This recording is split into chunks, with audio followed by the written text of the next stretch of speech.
At the grand ballroom of Hawkhurst Manor, Lady Genevieve Sinclair stood near the marble pillar, her dark eyes surveying the glittering assembly with the practiced ease of someone born into this world, yet never quite comfortable within it.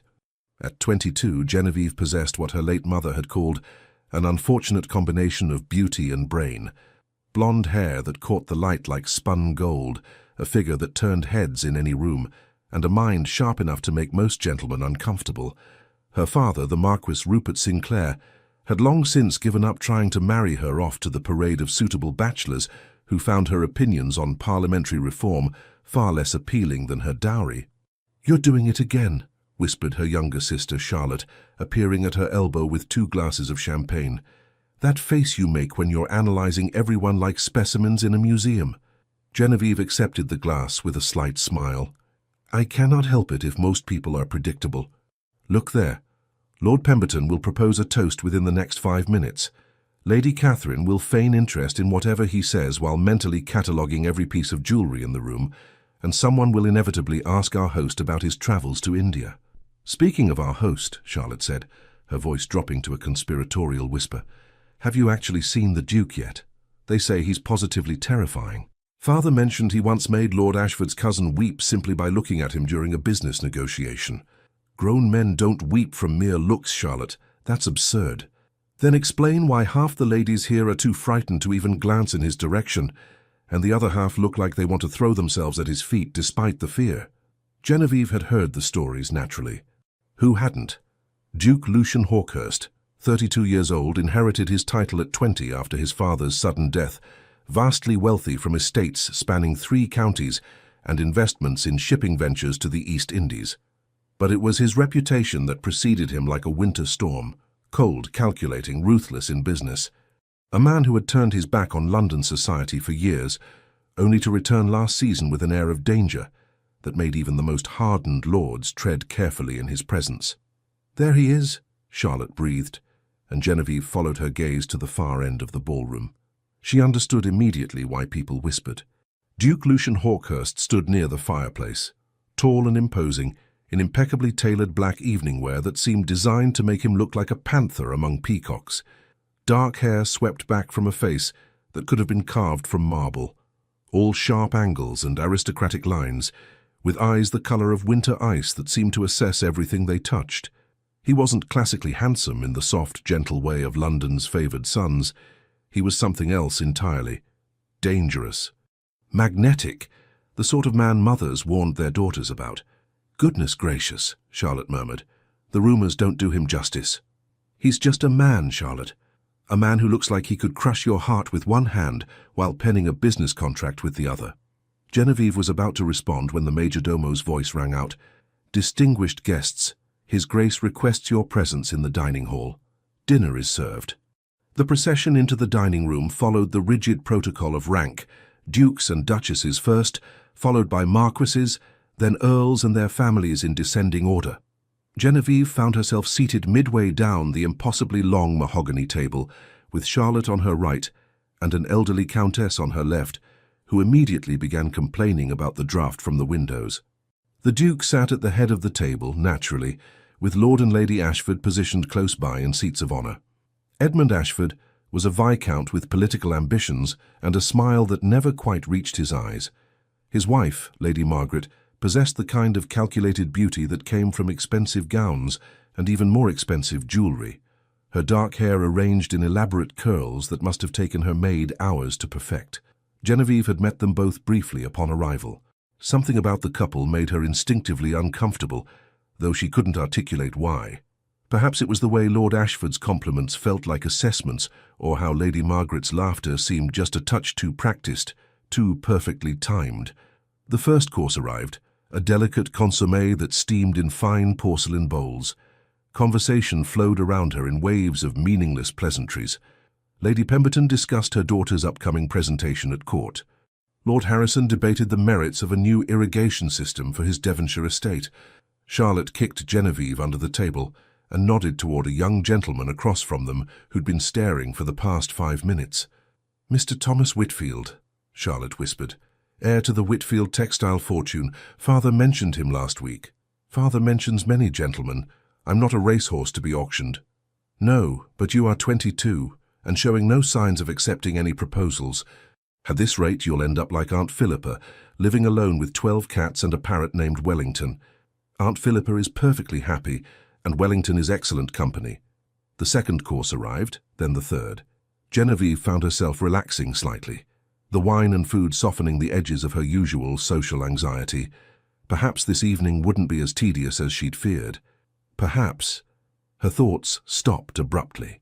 Lady Margaret Ashford had risen from her seat, ostensibly to speak with a friend several chairs away. But as she passed behind the Duke's chair, Genevieve caught a movement so quick, so subtle, that she almost dismissed it as imagination. Almost. Lady Margaret's hand, concealed within the folds of her silk gown, withdrew something small, a tiny glass vial, no larger than Genevieve's thumb. The movement was practiced, smooth, the gesture of someone who'd rehearsed this moment. As Lord Edmund engaged the Duke in animated conversation about shipping routes, gesturing expansively enough to draw attention, his wife's fingers moved with surgical precision. The vial tipped. A clear liquid, barely visible, just a few drops, splashed into the Duke's wineglass. Genevieve's heart slammed against her ribs. Time seemed to slow, each second stretching like honey. Lady Margaret slipped the vial back into her gown, her expression never changing, her smile remaining perfectly in place. Lord Edmund laughed at something the Duke said, his hand clapping Lucian's shoulder in a gesture of false camaraderie. No one else had seen. The entire room continued their conversations, oblivious. The Duke reached for his wineglass. Genevieve didn't think. She simply moved. Rising from her chair so quickly it scraped against the floor, she crossed the space between her seat and the Duke's in 4 swift strides. Conversation stopped. Heads turned. She felt the weight of dozens of eyes, but her focus remained fixed on that wineglass rising toward those ice-blue eyes. "Don't drink that," she whispered urgently, her hand shooting out. The wineglass tilted. Red liquid spilled across the pristine white tablecloth in a spreading stain that looked disturbingly like blood. The crystal struck the table with a sharp crack but didn't shatter. Silence crashed over the room like a physical force. The Duke's eyes, those infamous winter-cold eyes, fixed on her face. Up close they were even more intense than she'd imagined, containing depths that seemed to calculate 1,000 possibilities in the space of a heartbeat. "Lady Genevieve," he said, his voice a low rumble that seemed to vibrate through her bones.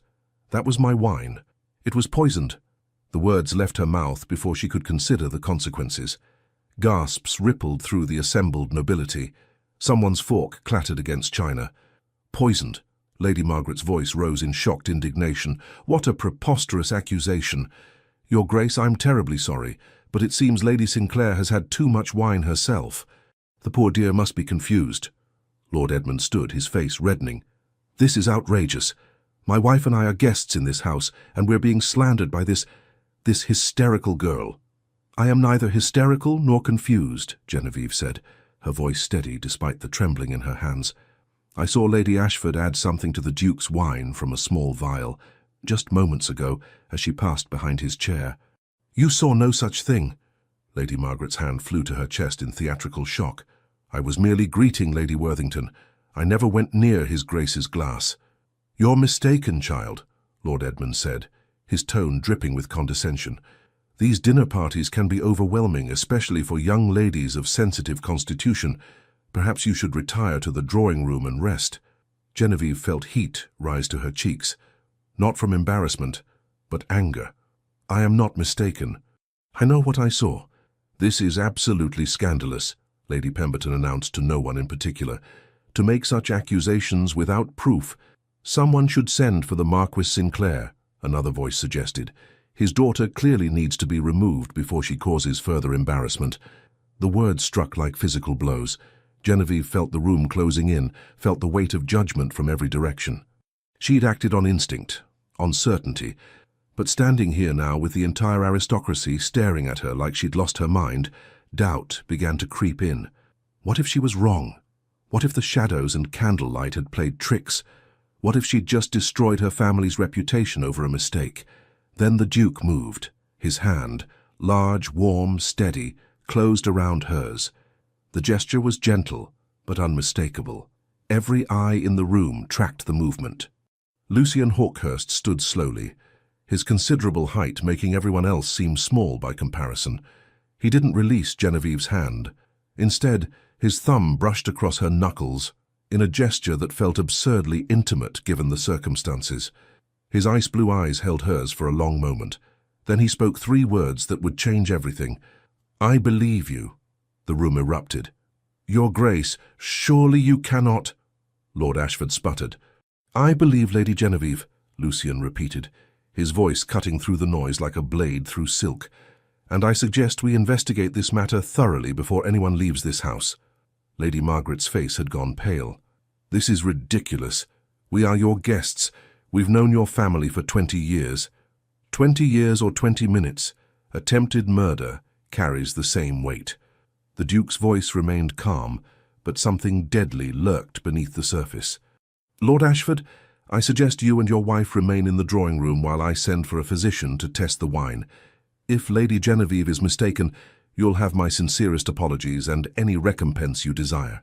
"And if she's not?" Lord Edmund's face had turned from red to ashen. "Then you'll have a very different conversation with the magistrate." The Ashfords exchanged a glance, quick, panicked, speaking volumes. Then Lady Margaret did something that sealed their fate. Her hand moved toward the hidden pocket in her gown where the vial rested. "Don't," Lucian said softly, but with such command that Margaret's hand froze mid-movement. "Whatever you're reaching for, I suggest you reconsider." Lord Edmund grabbed his wife's arm. "We don't have to tolerate this humiliation. We're leaving." "No one is leaving," the Duke said, and though he didn't raise his voice, something in his tone made it clear this wasn't a request. He looked toward his butler. "Jameson, send for Dr. Whitmore immediately, and ensure that Lord and Lady Ashford's carriage is temporarily unavailable." "Your Grace," Lord Edmund's voice cracked, "you cannot hold us prisoner in your home." "I can do whatever is necessary to protect my household and my guests, which, I should note, includes determining why someone would attempt to poison me at my own dinner table." Lucian's eyes were chips of ice. "Now shall we adjourn to the drawing room and wait for the physician, or would you prefer to make this even more interesting?" The threat hung in the air like smoke. Lord Ashford's jaw worked soundlessly. Lady Margaret looked like she might faint, all her practiced composure crumbling. "The drawing room," Edmund finally managed. "But this is a mistake, a terrible mistake. We shall see." As footmen moved to escort the Ashfords from the dining room, Lucian finally released Genevieve's hand. She immediately felt the loss of that steady warmth. "Lady Genevieve," he said, his voice pitched for her ears alone, "I would speak with you privately, if you're amenable." Her father appeared at her elbow, his face creased with concern. "Genevieve, what in heaven's name—" "Father, I'll explain everything, but first—" She looked at the Duke, at those penetrating eyes that seemed to see straight through to her bones. "Yes, Your Grace, I'm amenable." Charlotte squeezed her arm as she passed. "You're either the bravest person I know or the maddest," she whispered. "Possibly both." Genevieve followed the Duke from the dining room, acutely aware of every whisper, every stare following their departure. She'd just accused prominent members of society of attempted murder in front of the entire aristocracy. Her reputation would either be vindicated or destroyed by whatever happened next. There was no middle ground anymore. The Duke led her to his study, a masculine room of dark wood and leather, shelves lined with books and maps, a fire crackling in the hearth. He closed the door, then leaned against his desk, regarding her with an expression she couldn't quite read. "That," he said finally, "was either the bravest or most foolish thing I've witnessed in recent memory." "I saw what I saw," Genevieve said, lifting her chin. "Even if the entire world thinks me mad, I know what Lady Ashford did. I don't think you're mad." He moved closer and she caught the scent of sandalwood and something darker, more complex. "I think you have exceptional observational skills and no sense of self-preservation. Would you rather I'd said nothing, let you drink poison?" "No." The word was soft but absolute. "No, I'm grateful beyond measure. I'm simply trying to understand why you risked everything to save a man you've never even met." Genevieve considered the question. "Because it was the right thing to do. Because I couldn't live with myself if I'd stayed silent. Because—" She paused, searching for words. "Because some things matter more than reputation or propriety." Something shifted in his expression, a crack in that icy facade. Most people would disagree with that assessment. Then most people are cowards. To her surprise, he laughed. It was a rusty sound, as if he didn't do it often, but genuine. "You're unlike anyone I've ever met, Lady Genevieve."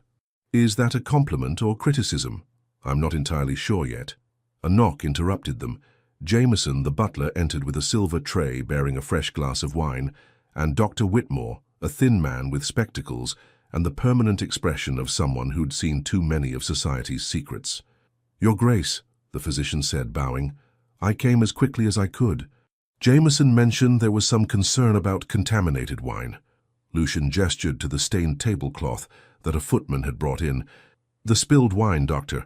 I need to know if it contains anything unnatural." Dr. Whitmore set to work with various vials and instruments that Genevieve didn't recognize. The minutes stretched. Lucian stood perfectly still, his attention divided between the doctor and Genevieve in a way that made her pulse quicken. Finally, Dr. Whitmore looked up, his face grave. "Your Grace, there is definitely a foreign substance in this wine. Based on the color change in my reagent test, I'd say it's most likely arsenic. Not enough to kill immediately, but enough to make you violently ill. Continued doses over time would be fatal." The room seemed to tilt. Genevieve grabbed the edge of the desk to steady herself. "Arsenic," Lucian repeated, his voice deadly calm. How thoughtful of Lord and Lady Ashford. "Subtle enough to seem like natural illness. Shall I inform the magistrate?" Jameson asked. "Not yet. First, I want to understand why." The Duke's eyes found Genevieve's. "You saved my life tonight, Lady Genevieve. That is not a debt I take lightly." "I don't want your debt, I just want justice. You may find those two things are more connected than you realize."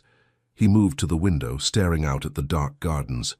"The Ashfords will deny everything, naturally. They'll claim the contamination happened after the wine was spilled, or that someone else had access to my glass. Without the vial Margaret used, it's her word against yours." "Then we search her," Genevieve said. "The vial must still be in her gown. She'll have disposed of it by now, thrown it in the fire, dropped it in a plant pot, given it to her maid to hide. She's not stupid, just desperate." He turned back to face her. "This will get worse before it gets better, you realize. The Ashfords have friends, influence, connections throughout London society. They'll paint you as hysterical, delusional, a troublemaker seeking attention. I know. Your reputation will suffer severely. Marriage prospects will evaporate. Invitations will cease. Your father will face pressure from his peers to manage you." Genevieve felt each word like a stone dropping into a well, the splash echoing in the darkness. "I know," she repeated, quieter this time. "Yet you don't regret speaking up." It wasn't a question, but she answered anyway. "No, I'd do it again." Lucian studied her for a long moment, something unreadable moving behind those ice-blue eyes. Then he smiled, a real smile this time, not the polite mask he'd worn earlier. It transformed his entire face, made him look younger, almost human. "Then I suppose we're allies now, Lady Genevieve, because I don't abandon people who save my life, regardless of what society demands. And if the Ashfords want war, I'm more than happy to oblige. What will you do?" "What I do best." His smile turned sharp. "I'll investigate. I'll gather evidence. I'll dismantle their lives piece by piece until they're begging to confess. And you—" He moved closer, close enough that she had to tilt her head back to meet his eyes. "You are going to be my ally in this, my partner, which means you'll be spending a great deal of time in my company." "Is that a threat or a promise?" "That depends entirely on your perspective. And what will people say about a young lady spending time alone with the most dangerous duke in England?" His smile widened. "Exactly what they're already thinking. But by the time we're done, their opinions won't matter. The truth will." Genevieve knew she should be frightened, should retreat to safety, to propriety, to the comfortable cage society had built for women like her. Instead, looking into those winter eyes that burned with purpose, and something else she couldn't quite name, she felt only one thing: exhilaration. "Then I accept your partnership, Your Grace." "Lucian," he said, "if we're to be allies against vipers, you should call me Lucian. Only if you call me Genevieve." "Very well, Genevieve." The way he said her name felt like a caress. "Welcome to the most dangerous game in London. I hope you're ready." As she left his study and returned to find her worried father and excited sister, Genevieve realized something. Ready or not, her life had just changed irrevocably. The safe, predictable path she'd been walking had ended tonight. Whatever lay ahead would be dangerous, scandalous, and possibly devastating. She couldn't wait. The morning after the disastrous dinner party, Genevieve woke to find London society had already passed judgment. "It's everywhere," Charlotte said, bursting into her bedroom with a stack of morning correspondence. "Every breakfast table from Mayfair to Belgravia is discussing what happened last night. And Genevieve, it's not good." Genevieve sat up, accepting the letters with trepidation. The first was from Lady Pemberton, politely but firmly uninviting her to next week's garden party. The second was from Mrs. Caroline Thornbury, cancelling their scheduled visit to discuss charitable work. The third, fourth, and fifth followed similar patterns. Invitations withdrawn, engagements postponed indefinitely, social doors closing with the soft but definitive click of rejection. "What does father say?" Genevieve asked, setting the letters aside. "He's in his study. He's been in there since dawn with Lord Whitmore and Lord Harrison. I heard raised voices." Charlotte perched on the edge of the bed, her usual cheerfulness dimmed. "They're saying terrible things, Jenny. That you've always been odd. That you've read too many novels, that you were seeking attention from the Duke by creating a scandal. That's absurd. I was trying to save his life. I know that. You know that. But Lord and Lady Ashford have been very busy this morning. They visited half of London's most influential families, telling their version of events. In their story, you're an unstable young woman who became infatuated with the Duke and fabricated the entire poisoning attempt to gain his attention." Genevieve felt ice in her veins. "That's a complete fabrication. But it's a believable one. Think about it. The Duke is wealthy, titled, and mysterious. You're an unmarried lady known for having unconventional opinions. You spilled his wine in front of everyone and made dramatic accusations without proof. To anyone who wasn't there, who didn't see what you saw, their version sounds more plausible than yours. The physician confirmed there was arsenic in the wine, which the Ashfords claim was added after the wine was spilled, precisely to support your accusation. They're suggesting you orchestrated the entire thing, perhaps even poisoned the wine yourself after knocking it over." Charlotte grabbed her hand. "I know it's monstrous, but that's what they're telling people." A knock at the door interrupted them. Their lady's maid, Agnes, entered with a troubled expression. "Miss Genevieve, your father requests your presence in his study. Immediately." The walk down the corridor felt like a march to the gallows. Genevieve found her father standing by the window, his usually ruddy complexion pale, his shoulders bowed under invisible weight. "Father," she began, but he raised a hand. "Do you have any idea what you've done?" His voice was quiet, which somehow made it worse than shouting. "In one evening you've managed to make our family the subject of the most scandalous gossip London has seen in years. I saved a man's life. You accused respected members of society of attempted murder without a shred of proof. The physician found arsenic, which proves nothing about who put it there." He turned to face her, and she saw genuine fear in his eyes. "Genevieve, I've spent the morning fielding visits from some of the most powerful men in England. They're all saying the same thing: control your daughter, or face the consequences." "What consequences?" "Social ruin. Business partnerships dissolved, political alliances severed. Do you understand? This isn't just about you anymore. This affects our entire family, our tenants, our standing in society." "So you want me to lie, to recant what I saw?" "I want you to be reasonable.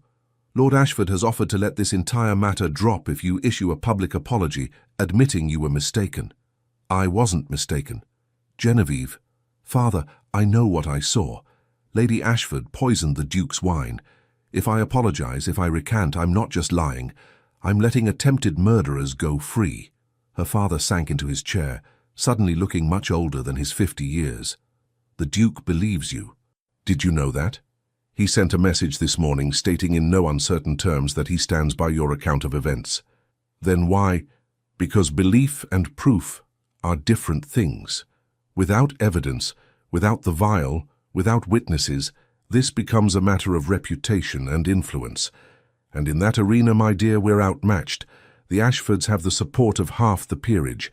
They've positioned themselves as the wounded parties, victims of a young woman's delusions. Genevieve felt tears prick her eyes but refused to let them fall. "What would you have me do?"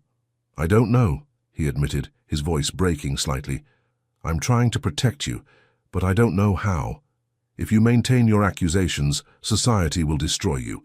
If you recant, you'll have to live with the lie. Either way, your prospects for a good marriage are—" He trailed off, unable to finish. "Ruined? Severely compromised." A different knock sounded. Jameson, their butler, entered with a silver tray bearing a single card. "My lord, the Duke of Hawkhurst is here to see Lady Genevieve." Her father and Genevieve exchanged glances. "Show him to the drawing room," the Marquis said. "And Genevieve, be careful. The Duke's support is valuable, but it comes with its own dangers. He's not a man known for following society's rules. Perhaps that's exactly what I need right now." She found Lucian standing by the drawing-room fireplace, looking entirely too large and masculine for the delicate furniture and pastel walls.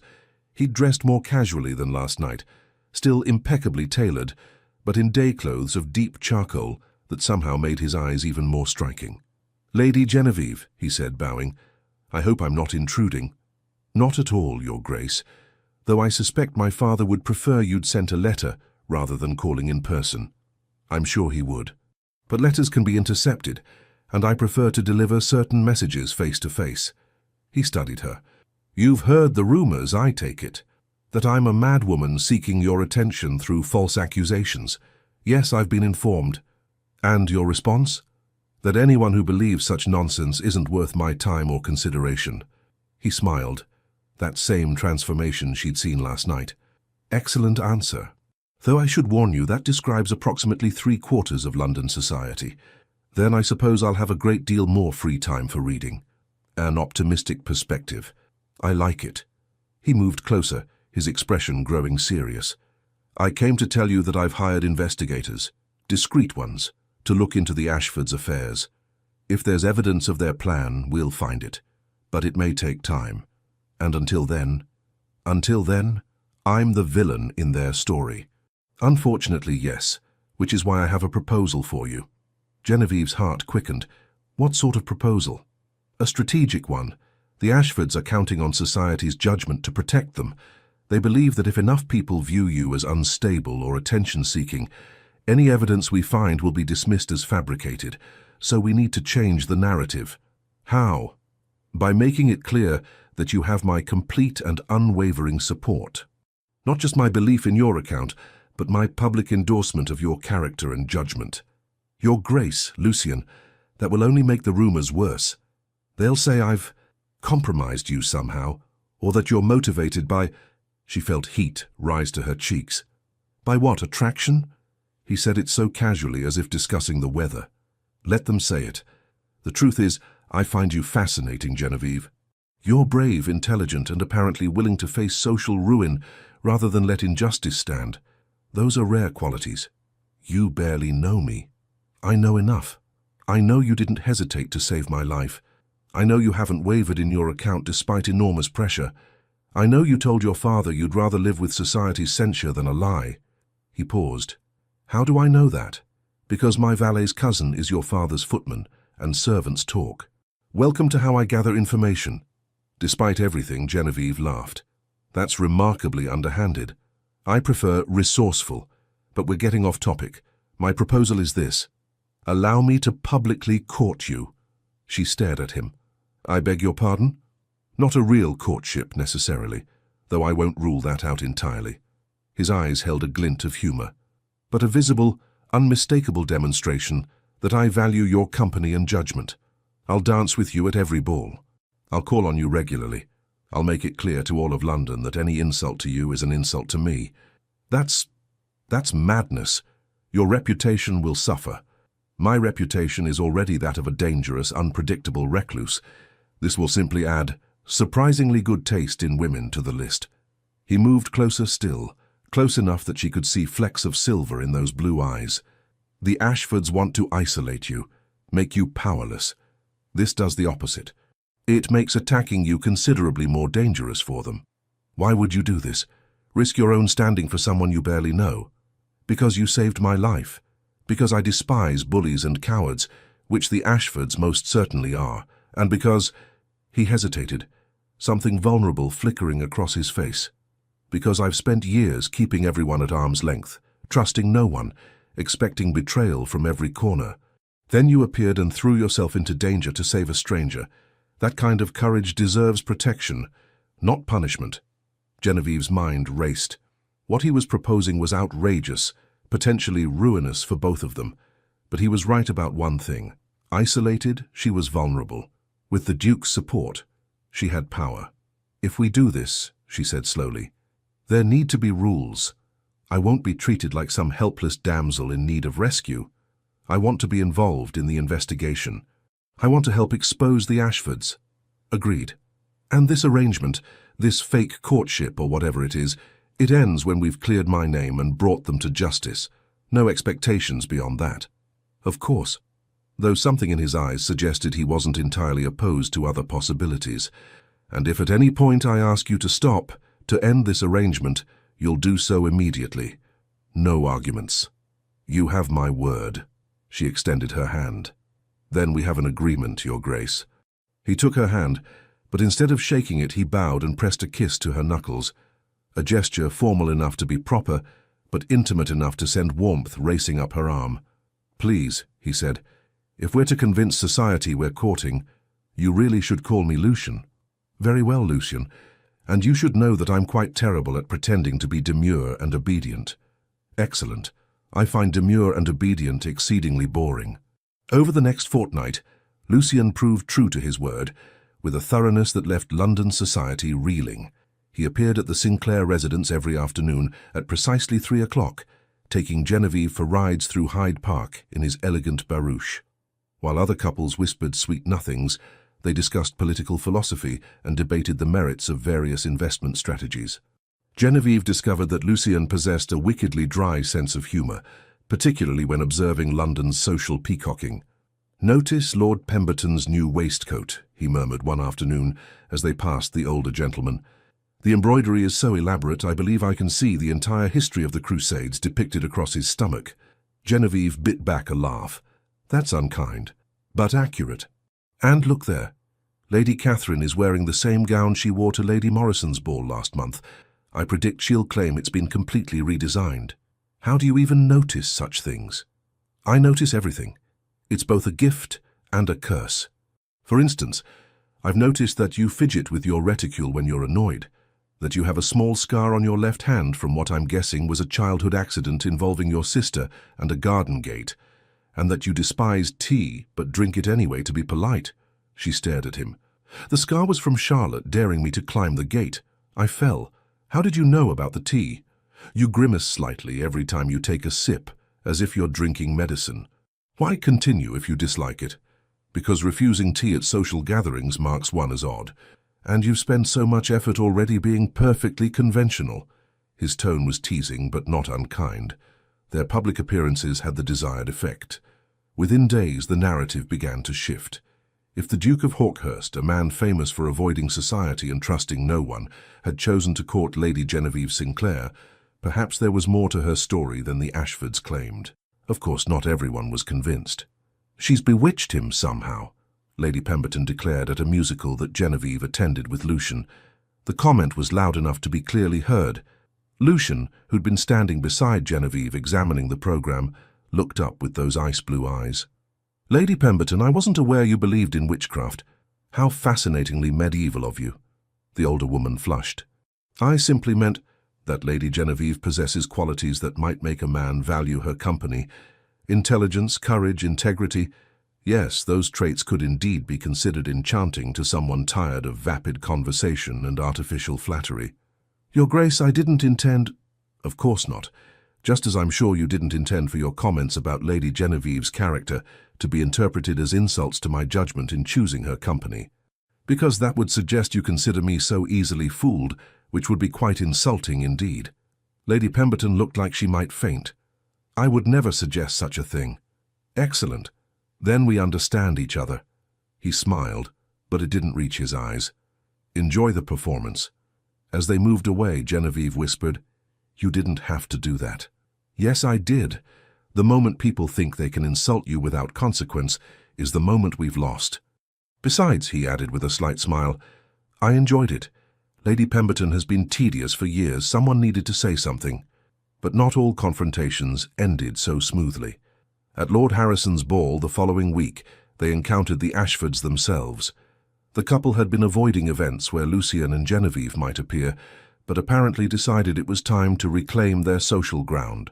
Lord Edmund approached them in the refreshment room, his expression one of wounded dignity. "Your Grace, might I have a word?" "You may have several, Lord Ashford, though I cannot promise you'll enjoy my responses." Edmund's jaw tightened. "This vendetta against my wife and myself must end.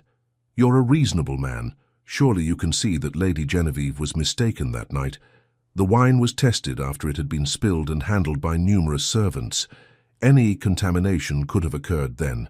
Interesting theory. Except Dr. Whitmore confirmed the poison was dissolved in the wine, not added to the stain afterward.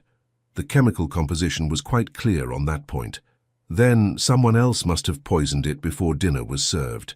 A disgruntled servant, perhaps. My wife and I would never—" "Lord Ashford," Lucian interrupted, his voice dropping to a dangerous quietness, "I'm going to give you some advice. Stop talking. Stop spreading rumors. Stop pretending to be the injured party. Because the more you protest, the more attention you draw to your actions that night. And I promise you, I will find evidence of what you did. It's only a matter of time." "You cannot prove something that didn't happen." "Can't I? I've already discovered some fascinating information about your financial situation. Gambling debts, Lord Ashford? Quite substantial ones. And your shipping investments, the ones you convinced my father to recommend to me years ago. They've all mysteriously failed, haven't they? Yet somehow you've managed to purchase a new estate in Surrey." Edmund's face went pale. "Those are private matters." "Nothing is private when attempted murder is involved. I have investigators looking into every transaction, every business dealing, every conversation you've had in the past 5 years. If there's evidence of your plan to poison me gradually, to make it look like natural illness, to forge documents giving you control of my estates, I will find it." "That's preposterous. I never—" But Edmund's face had gone from pale to ashen, and his hands trembled slightly. "Shall we test that assertion? I think the magistrate would be very interested in examining your wife's recent purchases from certain apothecaries. Arsenic is surprisingly well documented when bought in quantity." Lord Ashford opened his mouth, closed it, then turned and walked away without another word. Genevieve realized she'd been holding her breath. "Did you mean all that? About the evidence?" "Every word. My investigators have been very thorough." He guided her toward the ballroom. "The Ashfords have been living beyond their means for years, funded by investments they convinced my father to make before his death. When those investments failed, suspiciously I might add, they needed another source of income. My estates, my fortune would have provided that. A gradual poisoning, a forged codicil to my will naming Edmund as executor. It's actually quite clever, if morally reprehensible. Can you prove it?" "Not yet, but I will." He paused as they reached the dance floor. "In the meantime, I believe this is our waltz." As he swept her into the dance, Genevieve marveled at how natural this had become. His hand at her waist, her hand in his, moving together as if they'd done this 1,000 times. They'd practiced, of course, ostensibly to maintain their courtship ruse, but somewhere along the way it had stopped feeling like practice. "You're thinking very hard about something," Lucian observed. "I can see the calculations behind your eyes." "I'm thinking about how strange this all is. A month ago I'd never met you. Now I'm dancing with you while half of London watches and whispers. Would you change it if you could?" She considered the question honestly. Her social calendar had certainly diminished. Many of her former friends now crossed the street to avoid her. Marriage proposals had dried up entirely, though whether from fear of scandal or fear of competing with a duke, she wasn't certain, but she'd also never felt more alive. "No," she said finally. "No, I wouldn't change a thing. Though I think that says something rather damning about my character. It says you value truth over comfort. That's not damning. It's extraordinary." The way he looked at her when he said it made her heart stutter. This was supposed to be pretend, she reminded herself. A strategic alliance. Protection in exchange for cooperation. So why did it feel increasingly real? "Lucian," she began, but he shook his head slightly. "Not here. Too many ears. Too many eyes." But soon, Genevieve. Soon we'll talk about everything that's unspoken between us. And if I'm not ready for that conversation, then we'll wait until you are. I'm a patient man when something matters." The dance ended, and he escorted her back to her father, who'd been watching from the sidelines with an expression caught between approval and concern. "Your Grace," the Marquis said, bowing, "you're very kind to show my daughter such attention." "It's no kindness, my lord. I find her company the most entertaining in London." He turned to Genevieve. "Until tomorrow afternoon?" "Until tomorrow." She watched him leave, cutting through the crowd with that predatory grace that made people instinctively step aside. "He's serious about you," her father said quietly. "I've known Lucian Hawkhurst since he was a boy. I've never seen him look at anyone the way he looks at you. It's just an arrangement, father, a strategy to protect my reputation." "Is it? Because from where I'm standing it looks like considerably more than that." Genevieve didn't answer, couldn't answer, because her father was right, and that terrified her more than any scandal. She'd agreed to a fake courtship with England's most dangerous duke. She just hadn't anticipated it might become real. The investigation into the Ashfords progressed with methodical precision over the following weeks. Lucian's investigators, former Bow Street runners with connections throughout London's underworld, uncovered a trail of financial desperation and careful planning. "Look at this," Lucian said one afternoon in his study, spreading documents across his desk for Genevieve's inspection.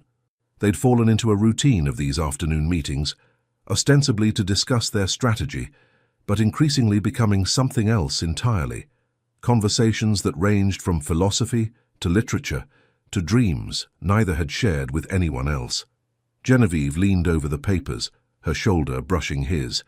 Neither moved away. "What am I looking at?" "Receipts from an apothecary shop in Cheapside. 3 purchases of arsenic trioxide over the past 6 months, all signed by a Mrs. Ashworth. Has noticed the similarity to Ashford. That's not enough for a magistrate. She could claim it was for pest control, which is a legitimate use. True, but combined with these," he produced another set of documents. "Gambling debts totaling nearly £15,000, owed to some rather unsavoury characters. Lord Edmund has been betting heavily at several clubs, losing consistently. The debts are recent, within the past year. So they need money desperately. More than that. Look at the dates. The gambling debts began accumulating about 6 months after my father died, which is also when Edmund started pressuring me to make certain investments that my father had supposedly recommended." Genevieve studied the timeline. "You think they planned this from the beginning, even before your father died?" "I think they've been planning something for years. My father and Lord Ashford were close friends. Edmund was named executor of his will, trustee of certain assets. When my father died, suddenly," he paused, something dark crossing his face. "You don't think—" "I don't know what to think. My father had been in perfect health.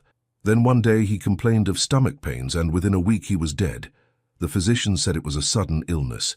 But now, knowing what the Ashfords attempted with me—" Genevieve felt ice in her veins.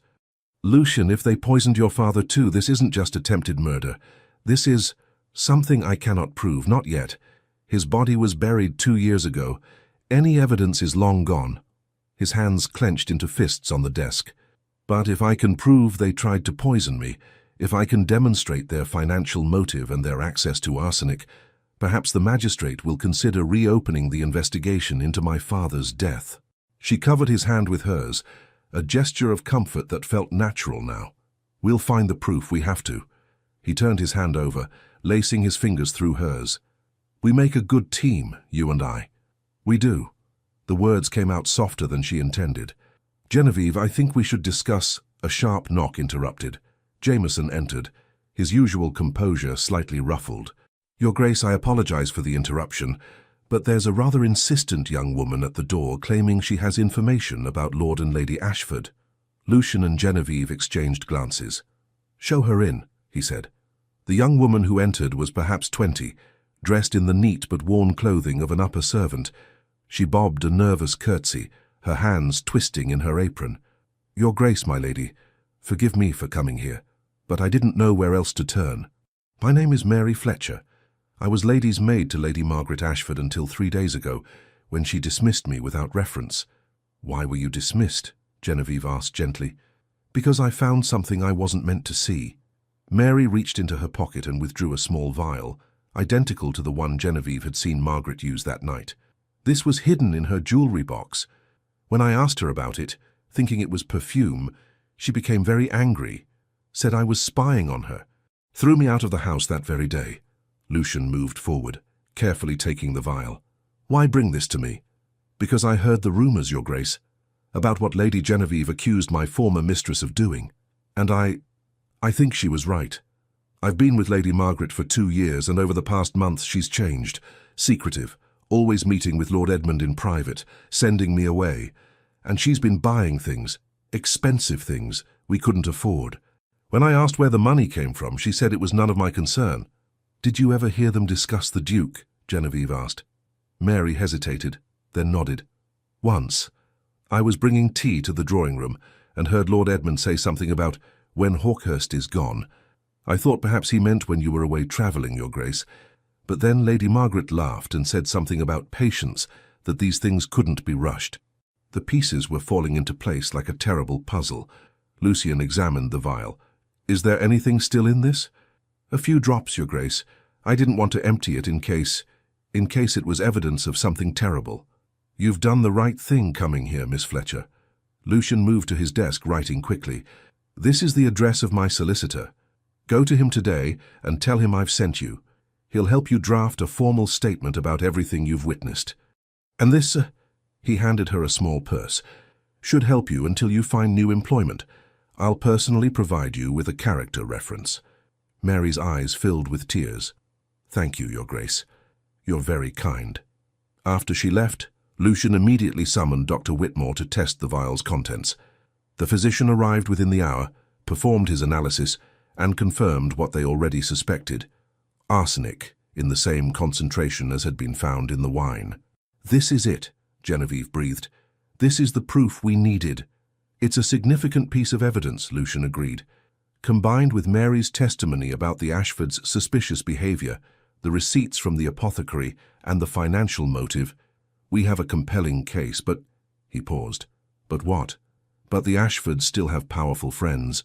They'll claim Mary is lying for money, that we bribed her to fabricate evidence. They'll argue the vial could belong to anyone, that keeping arsenic for legitimate purposes doesn't prove murder. Then what do we do? A slow smile spread across Lucian's face, the dangerous kind that made him look like the predator everyone feared. We give them an opportunity to incriminate themselves further.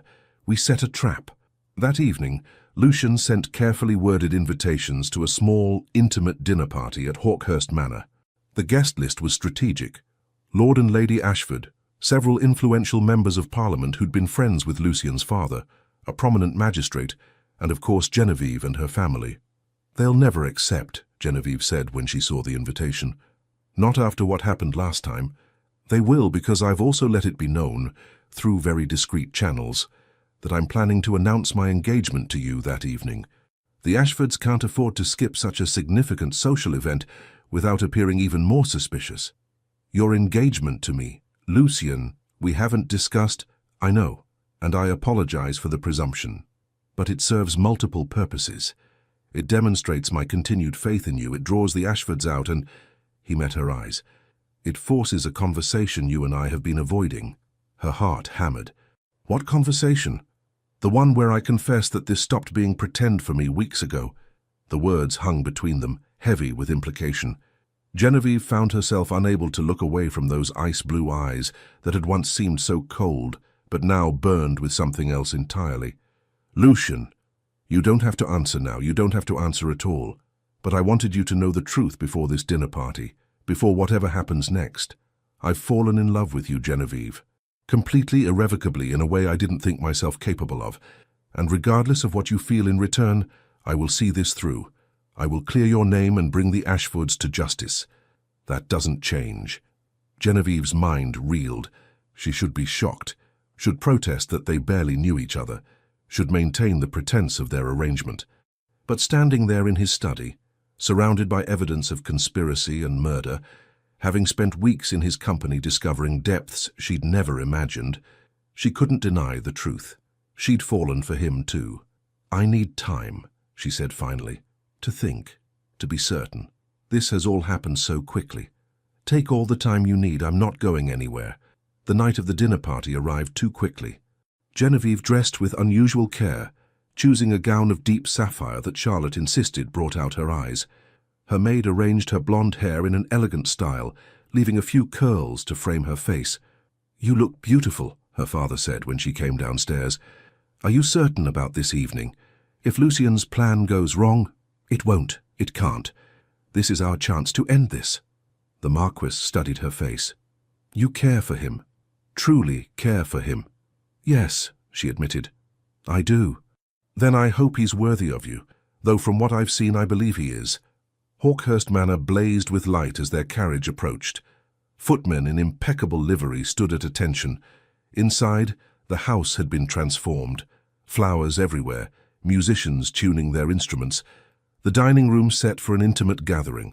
Lucien greeted them personally, impossibly handsome in formal black evening wear.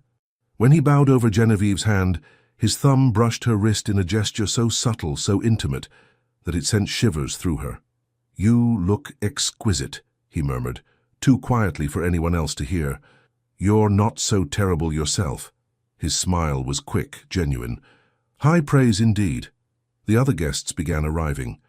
Lord and Lady Ashford came fashionably late, Margaret resplendent in emerald silk that must have cost a fortune they supposedly didn't have. Her smile was fixed, brittle.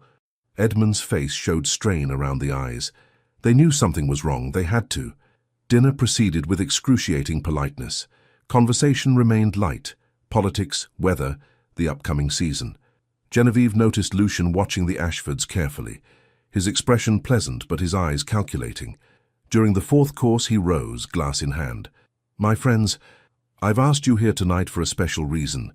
As you know, recent events have been challenging. But through adversity, I've discovered something precious. I've found someone whose courage, intelligence, and integrity inspire me daily." Margaret's knuckles went white on her wine glass. "Therefore, it gives me great pleasure to announce my intention to marry Lady Genevieve Sinclair." The table erupted in congratulations. Lord Harrison raised his glass in toast. The magistrate offered hearty approval. Genevieve's father beamed with genuine joy. And the Ashfords looked like they might be ill. "This is wonderful news, Your Grace," Lord Edmund managed, his smile not reaching his eyes. "Though rather sudden, isn't it?" "When one knows, Lucien replied smoothly. "Why wait?" "Indeed. And I suppose all that unpleasantness with the accusations has been resolved?" "Resolved? No." "Investigated thoroughly?" "Absolutely." The temperature in the room dropped several degrees. Margaret set down her glass with a sharp click. "Surely you're not still pursuing that absurd matter?" "Lady Genevieve has admitted she was mistaken." "I've admitted no such thing," Genevieve interjected. "I stand by everything I said." "Then you're delusional," Margaret snapped, her composure finally cracking. "You've bewitched the Duke somehow, convinced him of lies." "Careful, Lady Ashford." Lucien's voice was soft but deadly. "You're speaking about my future wife. Your future wife is a liar and a troublemaker who nearly destroyed our reputation." Interesting choice of words. Nearly. As if our investigation hasn't already accomplished that goal. Edmund stood abruptly. "We don't have to tolerate these insults. Margaret, we're leaving." "Please do," Lucien said. "But before you go, I thought you might be interested in seeing something." He produced the vial Mary had brought. "Recognize this." Margaret's face went chalk white. "Found in your jewelry box by your former maid. Still containing traces of arsenic trioxide, the same compound found in my wine that evening. Rather damning, wouldn't you say?" "That's not mine. She planted it. You paid her to plant it." "Did I also pay the apothecary in Cheapside to forge receipts showing someone using a name remarkably similar to yours purchased arsenic on 3 separate occasions? Did I fabricate your husband's gambling debts? Did I invent the financial records showing you desperately needed money you didn't have?" "This is entrapment." Edmund's face had gone purple. "You cannot prove any of this." The magistrate, who'd been listening intently, set down his napkin. "Actually, Lord Ashford, the evidence seems quite substantial. Combined with Lady Genevieve's eyewitness account and the physical evidence of the vial and contaminated wine, I believe there's sufficient cause to investigate further." "You're taking his side," Margaret shrieked. "We've been friends with your family for years." "Which makes this all the more disappointing." The magistrate stood. "Lord and Lady Ashford, I'm formally requesting you both accompany me to answer some questions about the events of that evening and your recent activities." "This is ridiculous." But Edmund's bluster was fading, replaced by genuine fear. "We've done nothing wrong." "Then you have nothing to fear from an investigation." Lucian's voice was cold. "Unless, of course, there's more you'd like to confess, such as whether this was your first attempt at poisoning someone for financial gain, or whether my father's sudden death 2 years ago wasn't quite as natural as it seemed." The blood drained from both their faces. "That's slander," Edmund gasped. "You cannot possibly suggest—" "I can suggest whatever the evidence supports, and my investigators have uncovered some very interesting facts about the timing of my father's illness, your financial difficulties, and your proximity to him during his final days." Lucian moved closer, and both Ashfords instinctively stepped back. "Here's what's going to happen. You're going to cooperate with the magistrate's investigation. You're going to confess to your attempt to poison me, and if I find even a shred of evidence linking you to my father's death, I will ensure you both hang for murder." "We didn't kill your father," Margaret cried. "We only tried to—" She stopped, realizing what she'd admitted. Silence crashed over the room. "You only tried to what, Lady Margaret?" the magistrate asked quietly. "Please, do continue." Margaret looked at Edmund, who'd sunk into his chair, his face in his hands. All their practiced denials, their careful lies, had crumbled in an instant. "We tried to make him sick," she whispered finally. "Just sick enough that he'd need help managing his affairs. Edmund was supposed to take over gradually, make some investments, recover our losses. But we never meant to kill him. We weren't giving him enough for that. But you were poisoning him." Lucian's voice was deadly quiet. "Slowly, methodically, hoping to incapacitate him enough to gain control of his fortune.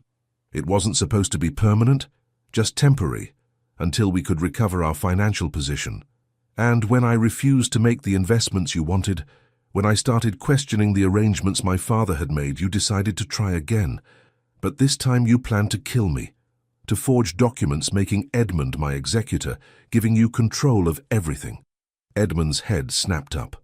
"How did you—" "I found the forged documents in your study. You really should have better locks or more loyal servants. Your butler was quite helpful once I explained the situation.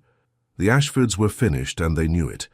As the magistrate called for the constables he'd had waiting outside, both Edmund and Margaret seemed to shrink, their elegant veneer cracking to reveal the desperate, greedy people beneath. "I'm sorry," Margaret said as the constables led them away. "We were drowning in debt. We had no choice." "There's always a choice," Genevieve said quietly. "You chose wrong." After they were gone, the remaining guests sat in stunned silence until Lord Harrison finally raised his glass. "To justice, and to Lady Genevieve, whose bravery made this possible." "To Lady Genevieve," the others echoed. Genevieve felt tears prick her eyes, relief, vindication, and something else she couldn't quite name. When she looked at Lucian, he was watching her with an expression of such pride and tenderness that her breath caught. The guests departed soon after, leaving Genevieve and Lucian alone in the drawing room. The fire crackled in the hearth. Outside, rain had begun to fall, pattering against the windows. "It's over," she said wonderingly. "It's actually over. Your name is cleared. Society will have no choice but to accept the truth now." "And your father? Will they investigate?" The magistrate promised to look into it. "With the Ashfords' confession about poisoning him, there's cause to examine the circumstances more closely. Even if we can't prove they killed him, they'll face charges for what they did to me. That's something." Genevieve moved to the window, watching the rain streak down the glass. "I should feel triumphant, but I just feel tired. That's the exhaustion of battle ending. You've been fighting for weeks. It's natural. What happens now to us, I mean?" She turned to face him. "You announced our engagement tonight. Everyone believes we're to be married." "Yes." He moved closer, his expression uncertain, the first time she'd seen him anything less than completely confident. "I apologize for the presumption. I shouldn't have announced it without your explicit consent. If you wish to call it off, to claim it was part of the ruse to draw out the Ashfords, I'll support whatever story you choose." And if I don't want to call it off? His eyes widened slightly. Genevieve, you said this stopped being pretend for you weeks ago, when you fell in love with me. She took a breath, gathering her courage. It stopped being pretend for me too. Somewhere between the investigations and the afternoon rides, between the debates and the dances, I fell in love with you, Lucian Hawkhurst. Even though you're dangerous and intense and make half of London nervous just by existing. I make you nervous too, he said, but he was smiling. Terrified, but in the best possible way. He crossed the remaining distance between them, his hands coming up to frame her face with surprising gentleness. Marry me, Genevieve, not because of society's expectations or maintaining appearances. Marry me because I love you, because you're the bravest, most brilliant woman I've ever known, because I cannot imagine facing another day without you. Yes, she breathed. Yes, I'll marry you. He kissed her then, and it was nothing like the chaste kisses society permitted. This was heat and promise, passion and tenderness, all the weeks of restraint finally breaking free. His hands tangled in her carefully arranged hair, her fingers gripped his jacket. The world narrowed to just this, his mouth on hers, his heart beating against her palm, the rightness of being in his arms. When they finally broke apart, both breathing hard, Lucian rested his forehead against hers. I should probably speak to your father formally, ask his permission properly. He'll say yes, he already told me he thinks you're worthy of me. High praise from the Marquis Sinclair. Don't let it go to your head. You're still dangerous, difficult, and far too accustomed to getting your own way. And you love me anyway. Against all logic and reason, yes. He laughed, the sound full and genuine. Then I suppose we're both mad. Probably. But I've discovered I rather enjoy madness when it comes with you. Outside, the rain continued to fall, washing away the last traces of scandal and suspicion. Inside, wrapped in each other's arms, Genevieve and Lucian began planning a future neither had dared to imagine just weeks before. A future built on truth, trust, and a love that had emerged from the darkest of circumstances to become something extraordinary. 6 months later, St. George's Church in Hanover Square was filled to capacity with the cream of London society, all gathered to witness what had become the most talked-about wedding of the season. The scandal of the Ashfords' trial, which had resulted in transportation to Australia for both Edmund and Margaret, had been replaced by fascination with the love story that had emerged from that terrible night. Genevieve stood in the vestibule, her hand on her father's arm, looking down the long aisle toward where Lucian waited. Her wedding gown was a masterpiece of ivory silk and delicate lace, but it was the expression on the Duke's face that made her breath catch, wonder and love and fierce possessiveness all at once. "Ready, my dear?" her father asked softly. More than ready. The ceremony was beautiful and surprisingly emotional. When Lucian spoke his vows, his voice, usually so controlled, trembled slightly on the words, "to love and to cherish." When Genevieve promised to honor and keep him, she saw his eyes glisten with what might have been tears. Charlotte, serving as maid of honor, had to dab at her own eyes with a handkerchief. The wedding breakfast at Hawkhurst Manor was an elaborate affair, but Genevieve barely tasted the food. She was too aware of Lucian beside her, his hand finding hers under the table, his thumb stroking her wrist in that gesture that had become their private communication.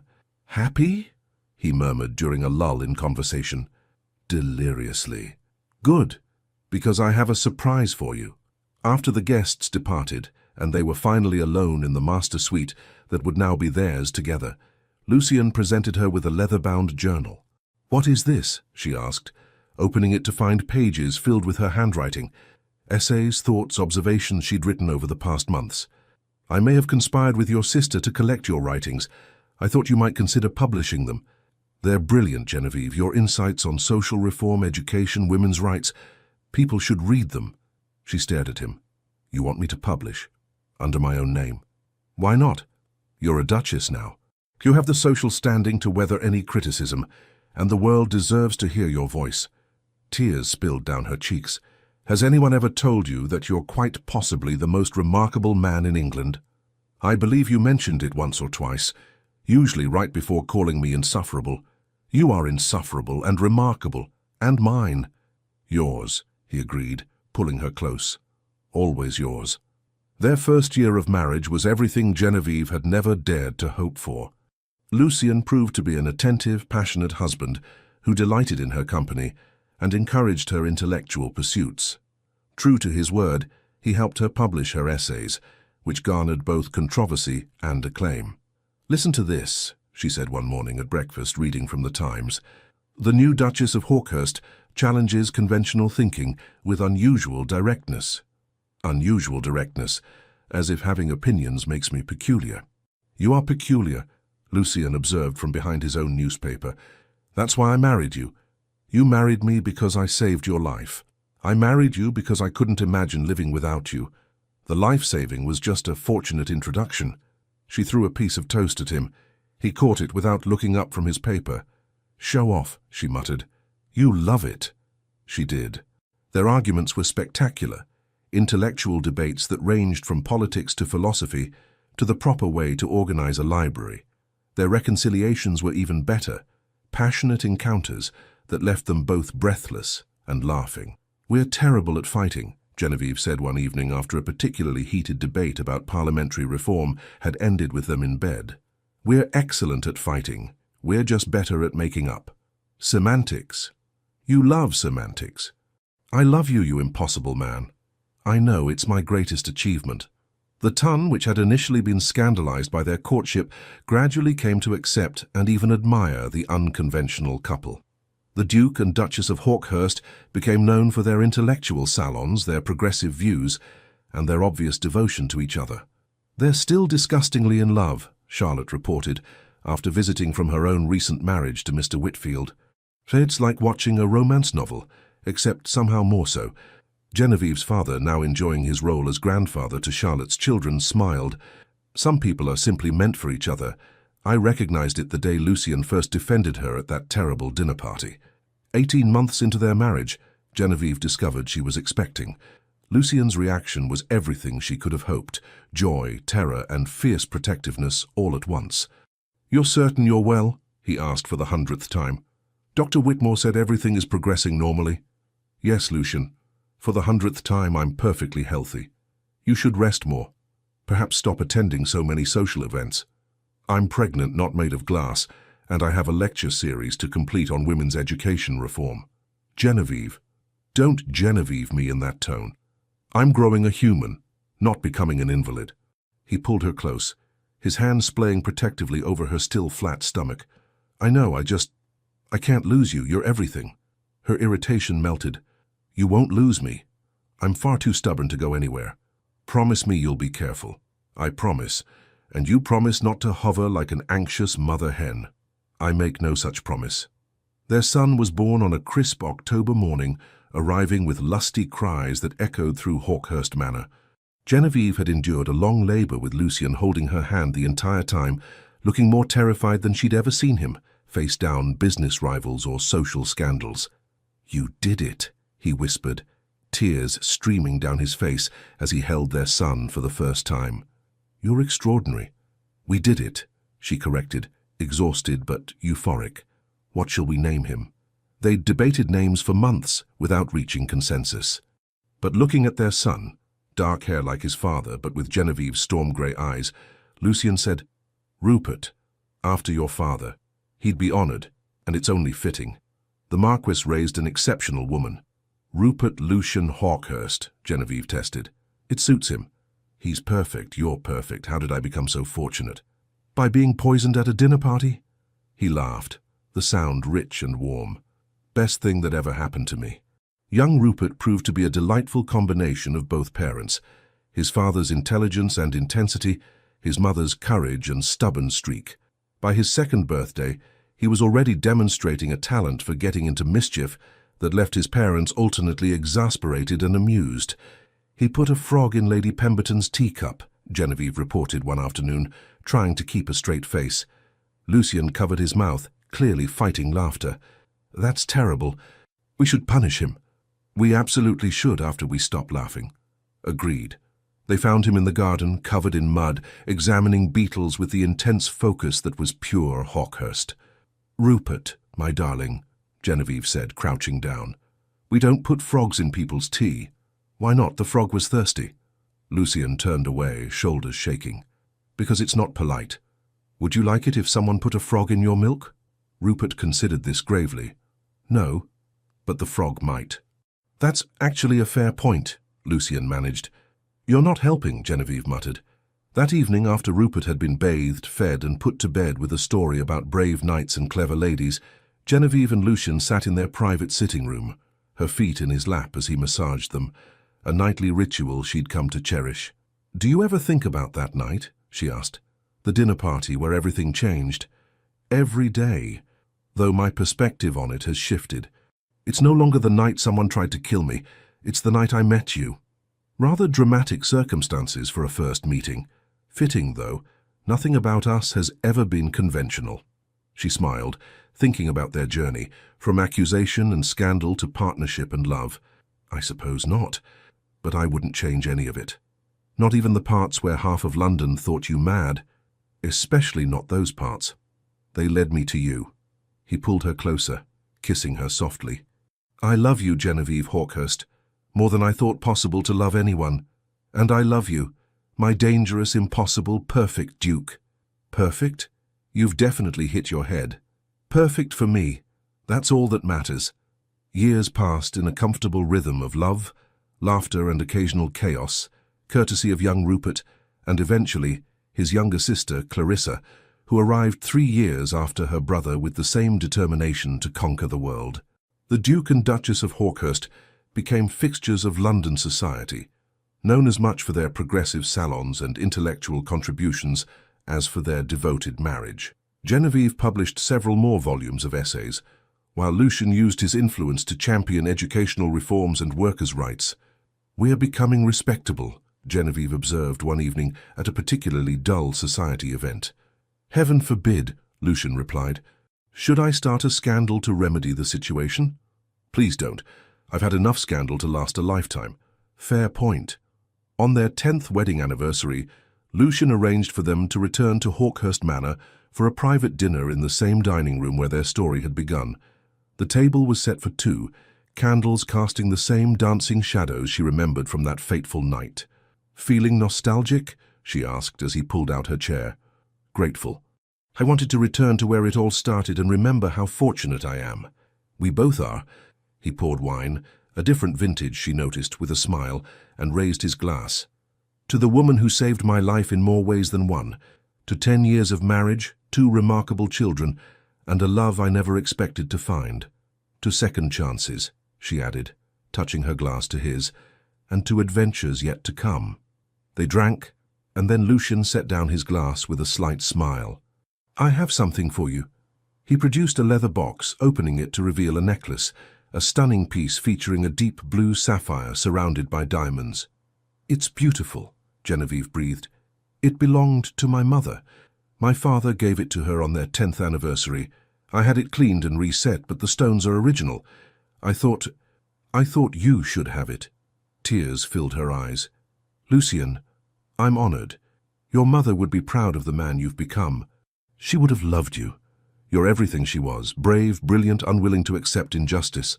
He fastened the necklace around her throat, his fingers lingering on her skin in a way that still made her shiver after all these years.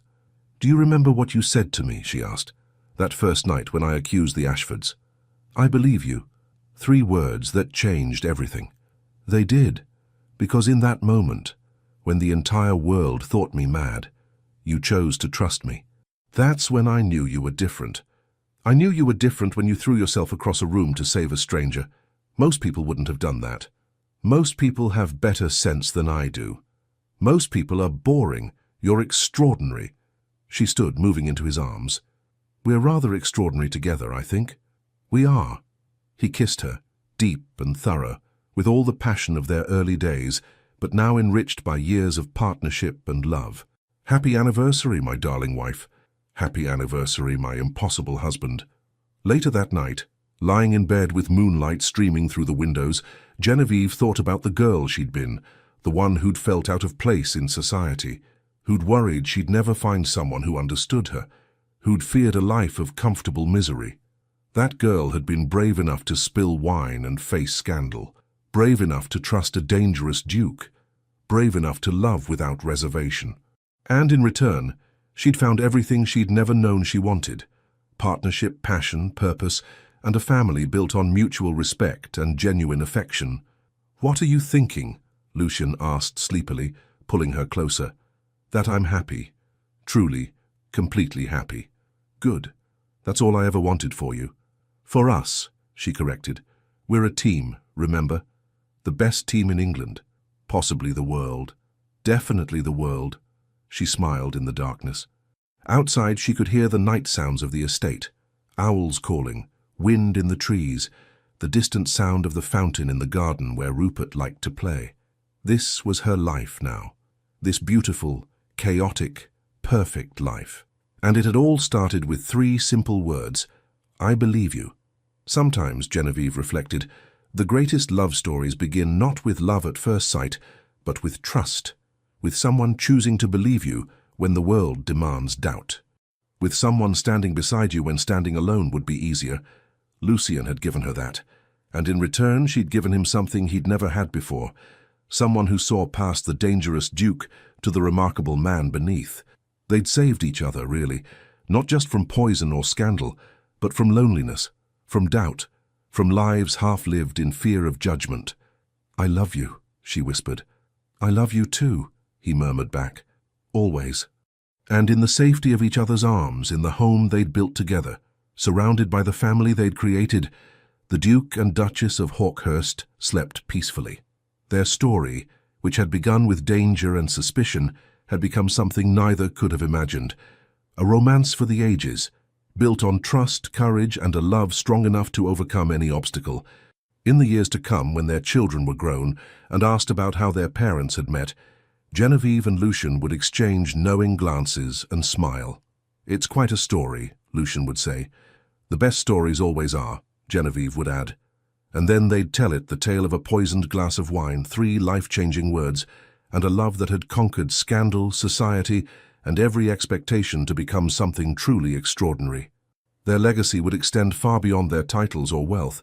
It would live in the reforms they championed, the books Genevieve wrote, the example they set of what marriage could be when built on equality and respect. But most of all, it would live in the truth they proved together, that sometimes the greatest loves emerge from the darkest moments, and that courage, whether facing down murderers or facing your own heart, is always rewarded. The Duke and Duchess of Hawkhurst lived long, productive lives filled with love, laughter, and the occasional scandal. Rupert saw to that. They grew old together, their hair silver, but their love as fierce as it had been that first night, when a brave young woman had risked everything to save a stranger's life. And when, many years later, they were finally laid to rest together in the family chapel at Hawkhurst Manor, the inscription on their shared monument read simply, "Here lie Lucian and Genevieve Hawkhurst. He believed her. She saved him. Together, they changed the world." It was, everyone agreed, the perfect epitaph for the perfect love story. The end. Thank you so much for staying with us until the end of this unforgettable love story between Lady Genevieve and Duke Lucian. If this tale touched your heart, please subscribe, like, comment, and share. Your support, truly from the bottom of our hearts, means everything to us and helps us stay motivated to keep writing and sharing more stories of love, redemption, and powerful twists that take your breath away. At the end of this video, a new story suggestion will appear. Click and let yourself be swept away by another emotional, romantic journey. See you in the next one. Thank you for being here. The Legends of Love Team.